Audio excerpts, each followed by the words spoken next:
भारत माता की जय। भारत माता की जय। भारत माता की जय। वंदे मातरम। वंदे मातरम। वंदे मातरम। जय शिवाजी। जय शिवाजी।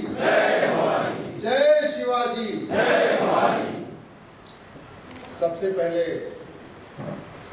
वीर सावरकर मंडल के सभी पदाधिकारीगण, सभी सदस्यगण, मंडल से जुड़े हुए सभी सहयोगीगण, सभी डायरेक्ट और इनडायरेक्ट मंडल से जुड़े हुए सभी लोगों को मैं प्रणाम करता हूं, धन्यवाद देता हूं, आभार व्यक्त करता हूं कि आप लोग एक विचार माला जो 40 वर्ष हो गए लगातार उसको जरूरत जारी रखे हुए हैं। इस कार्यक्रम की अध्यक्षता कर रहे अग्रवाल साहब और सभी पदाधिकारियों, आपको प्रणाम करता हूं। आपने मुझे बुलाया इसलिए आभार व्यक्त करता हूं और आप सब लोग बड़ी संख्या में सुनने आए, आप लोगों को विशेष धन्यवाद देता हूं। आप नहीं आते तो कार्यक्रम हमारा हो जाता।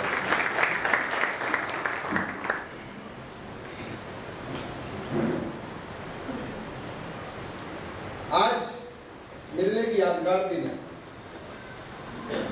क्योंकि संस्था का नाम है सावरकर मंडल और व्याख्यान का महान व्याख्यान माला का नाम है छत्रपति शिवाजी महाराज व्याख्यान माला।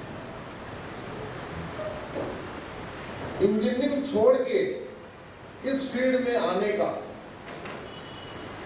कारण यही दो ही महापुरुष हैं।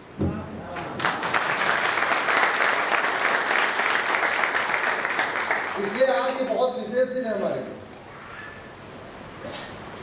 मैं मारुति में था, गुड़गांव में, जिसमें मारुति कार बनती है, तो डेली अखबार में देखता रहता था कि सुप्रीम कोर्ट में पीआईएल हो रही है, हाई कोर्ट में पीआईएल हो रही है, और वो सारी की सारी पीआईएल एक तरफा होती थी। आप समझ सकते हैं किस आइडियोलॉजी के लोग कर रहे होंगे, बहुमत किसका ज्यादा है सुप्रीम कोर्ट में। मैंने 2-3 साल इंतजार किया कि कोई एक आध पीआईएल इधर से भी तो हो। 3 साल इंतजार किया, जब कोई नहीं हुई तो मुझे लगा अब खुद ही भगत सिंह बनना पड़ेगा। संयोगवश मेरी पत्नी की अध्यापिका की जॉब लग गई, 10,000 रुपए की महीने की, और उस समय मेरी तनख्वाह 1 लाख रुपए थी। मैंने 1 लाख रुपए की नौकरी छोड़ी 10,000 रुपए नौकरी के भरोसे।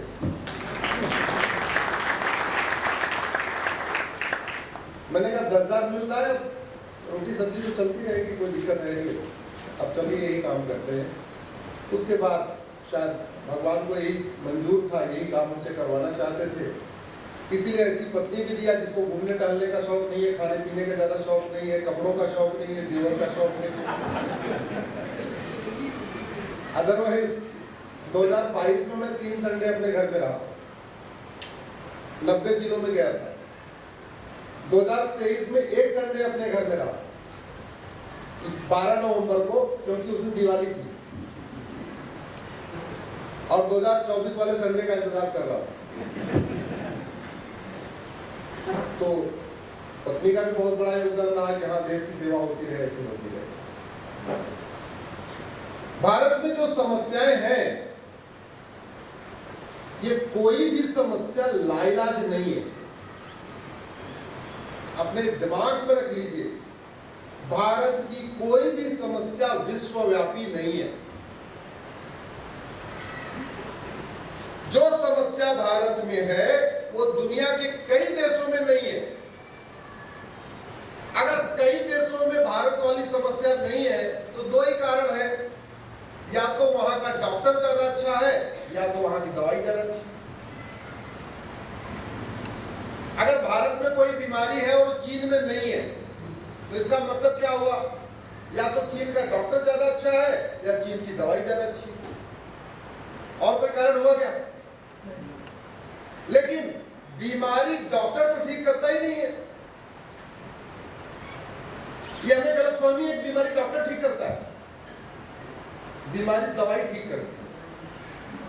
डॉक्टर जो दवाई लिखता है बीमारी ठीक हो जाएगी, और दवाई घटिया होगी तो बीमारी ठीक नहीं होगी। डॉक्टर लाख अच्छा हो, डॉक्टर बहुत अच्छा हो, लेकिन दवाई घटिया हो तो बीमारी ठीक होगी क्या? जोर से बोलिए जरा। ड्राइवर बहुत अच्छा हो, गाड़ी आपकी खराब हो, यात्रा आपकी सुरक्षित हो सकती है क्या?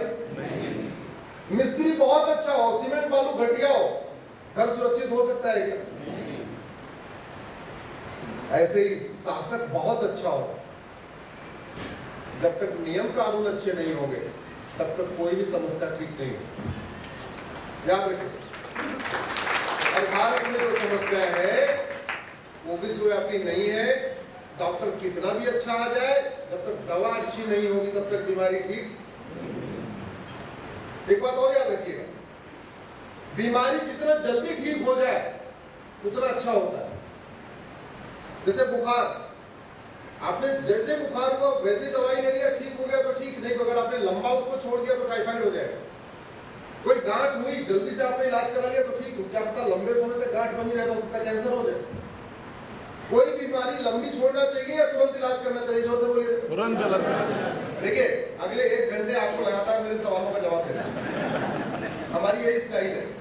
हम कोई प्रबोधन नहीं करते, हम कोई उद्बोधन नहीं करते, हम केवल संवाद करते हैं। संवाद एक तरफा नहीं होता है, संवाद आपको लगातार करना पड़ेगा। तो जैसे दवाई काम करती है ऐसे कानून काम करता है।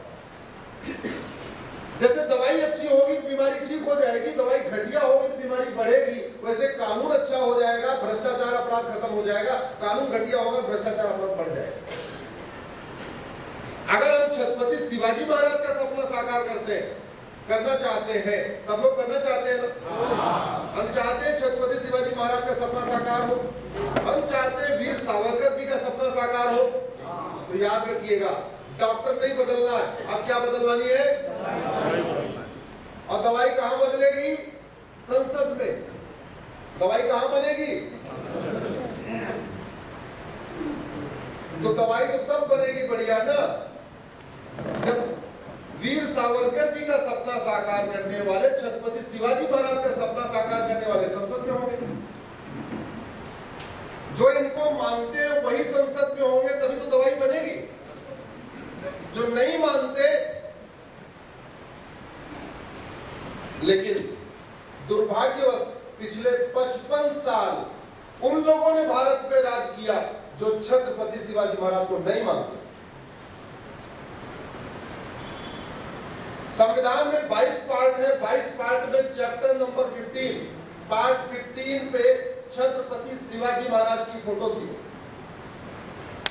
संविधान के पार्ट 15 पे छत्रपति शिवाजी महाराज की फोटो थी। जैसी फोटो सामने है ऐसे ही फोटो संविधान में थी, लेकिन उस फोटो को निकलवा दिया गया।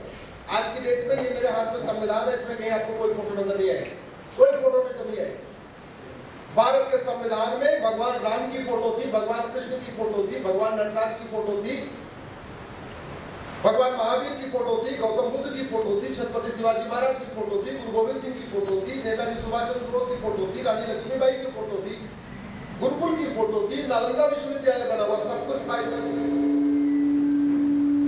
लेकिन तुष्टीकरण के कारण, भारत विरोधी मानसिकता के कारण, भारत की संस्कृति से नफरत के कारण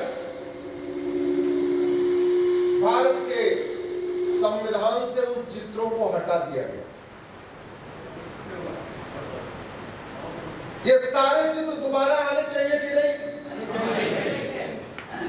मैं तो कहता हूं जो पहले चित्र थे वो तो आने चाहिए, छत्रपति शिवाजी महाराज का तो आना चाहिए, लेकिन वीर सावरकर जी का भी संविधान में चित्र आना चाहिए। भले किसी एक पन्ने पे दो चित्र करना पड़े तो क्या हुआ? जोर से बताइए, छत्रपति वीर सावरकर जी का चित्र संविधान में आना चाहिए कि नहीं?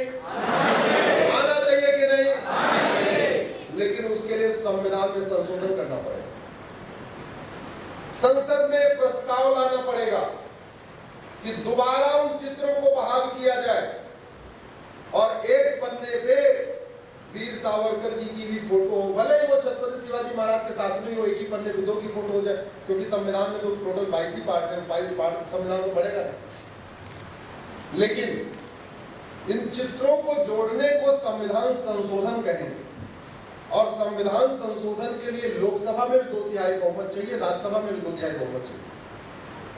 राज्यसभा में वर्तमान एनडीए के पास 117 सांसद हैं, सामान्य बहुमत के लिए 121 चाहिए, लेकिन है 117, यानी सामान्य बहुमत से भी 4 सांसद कम हैं।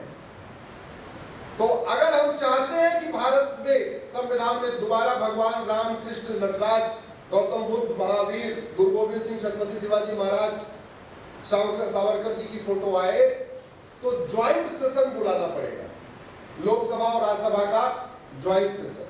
ज्वाइंट सेशन में टोटल चाहिए 521, 521 सांसद।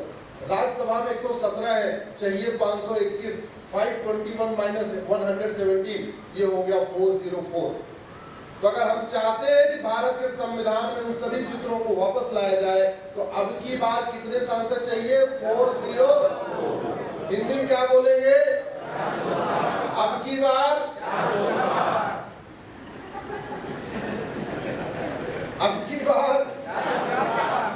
इसके बिना